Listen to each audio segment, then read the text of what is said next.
So here's another 10-minute video, and I'm going to talk a bit more about ideologies and how to use them in the exam. The last 10-minute video I did was all about feminism, so it stands to reason that now I'm going to do the core political ideologies, all three, and how you'd approach them for a politics exam with Edxecel. The first thing to bear in mind is that whatever wasn't on the paper last year is probably going to be on the paper this year.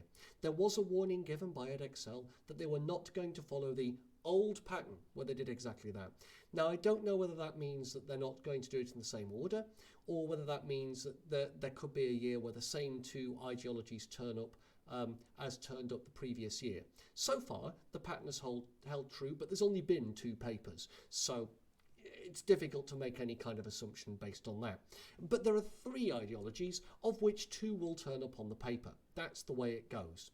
You only have to answer one 24-mark question. So how do you approach those? When I talked about feminism, I explained that it wasn't necessarily in the chapters that you'd learned in the textbook, or even as I'd presented it. The idea is that you're much more fluid in how you use what you know. So, for example, you may get a question about liberalism, talking about how much liberalism agrees on a particular idea. And you'll remember that the differentiation of liberalism in the textbook was between modern liberalism and classical liberalism. There are, of course, other breakdowns that you could bring in here. You could talk about the new right, you could talk about new liberals and neoliberalism. They are all forms of different liberalism. You could talk about different schools of thought. And the areas that could be covered are quite broad. You could talk about justice, you could talk about liberty, but generally speaking, they talk about economics and freedom.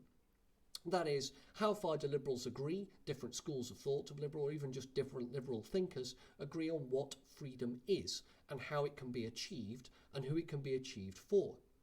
You could also look at their views of economics. How far should businesses be free to act as they wish? How far is the market to be the sole determinant in how businesses work? So you may remember, for example, that John Rawls argued that the market should be as free as possible to prevent corruption, whereas your modern liberals in the late 1800s and early 1900s argued that there should be an obligation, a noblesse oblige, if you will, on rich individuals to pay for less rich individuals, which implies that corporations have to take their role too, and the market should not be entirely unfettered. Indeed, they even passed laws in the United Kingdom where they stopped businesses and salespeople from selling food that they believed to be dangerous because that wasn't considered moral, which is a limitation on the market.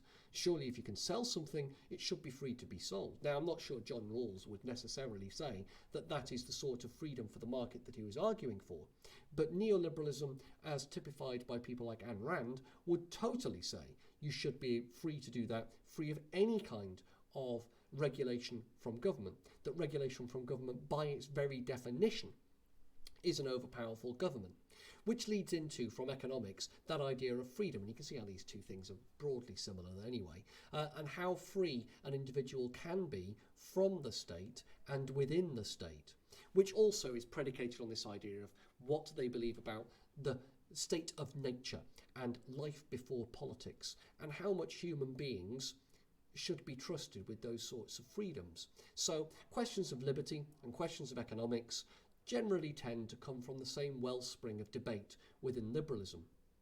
You also have that issue, of course, with John Stuart Mill, who said that there were different types of freedom, and he was working from a utilitarian perspective of trying to create the most happiness for the most number of people. But that in itself is difficult. How does one measure happiness? How does one get a government capable of doing that whilst not being so powerful that it becomes corrupted? You may remember me referring to Lord Acton, who argued that all power tends towards corruption, and absolute power corrupts absolutely. In other words, the more powerful people are, the more corrupt they become in their use of power.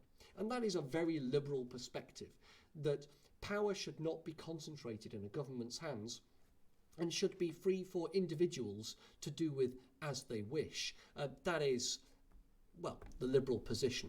I'm changing the sound quality. If it just bounces up, my apologies. And this is one of the debates that you'll find turning up quite frequently if the question is on liberalism. But what if the question is on conservatism? Conservatism, you may remember, was a bit more bitty when we went through it. I didn't give you a history so much as I encouraged you to see different conservative thinkers and to try and group them under some form of category. I suggested in a map. You can remake that map as a chart if you wish. And the similar idea goes there. You'll be asked a question on how far conservatism as a whole is predicated on pragmatism, for example, or is based upon the idea of fairness, or how far do all conservatives agree that human beings are fallen, or how far does human nature get agreed upon by all conservatives. And that is why I made so much of the different groups of conservatives within conservatism. The idea being that you could take different thinkers and different groups of thinkers and pit them against one another. You might get a question saying, how far is populism aligned with conservatism? Or how far is neoliberalism a form of conservatism? Or how far is neoconservatism tempered by liberalism? And questions like that. The idea being, what is conservatism? How can you define it? Does it change over time? Or are there just different schools of thought? Is conservatism even an ideology? Is the sort of thing that would turn up obliquely without actually being a question. And you can argue that it's not really an ideology so much as a reaction to events. Remember, conservatives believe in the power of tradition. Things are done a certain way because they work. And if they work, there's no point fixing it. Edxecel is a wonderful example of that conservative principle, in that things don't change if they work. And even if things are difficult to navigate or things are a bit odd, like, for example, the red flags on fire drills. What's all that about? Well, it was something that was introduced. It doesn't get in the way of anything. It was a good idea at the time, and therefore it sticks around, even though arguably the usefulness has been outlived. Sorry, my hair's a mess. So you get the idea of how conservatives would argue, well, there's no need to change that, even though it's a bit of an outdated institution, idea, or societal construct. There's a respect for tradition. You could then argue, well, does the modern Conservative Party in the UK count as a conservative grouping, or is that neoconservatism? Or are they neoliberals, as they attack institutions, or were attacking institutions like the NHS, for example, or the British Civil Service? Are they still a form of conservatism? What about the US? Are Republicans still a conservative force? They seem to be awfully radical. They seem to be intent on tearing down centuries-old traditions and structures.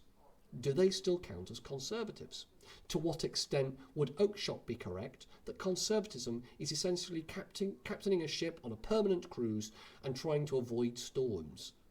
There's no eventual destination. There's just captaining the nation through the storms that you cannot control. And those are questions and concepts that could turn up. The final group, of course, is socialism. Now, socialism, I gave you a broadly chronological account and the development of socialism over time. And I mentioned that there were some disagreements between different forms of sociologists. And it will come as no surprise to learn that that's how the questions will be set out. They'll say things like, how far can socialism be based on one particular concept or idea? And your response to that is to bring in different schools of thought and what they think about that particular idea. For example, predicated on class.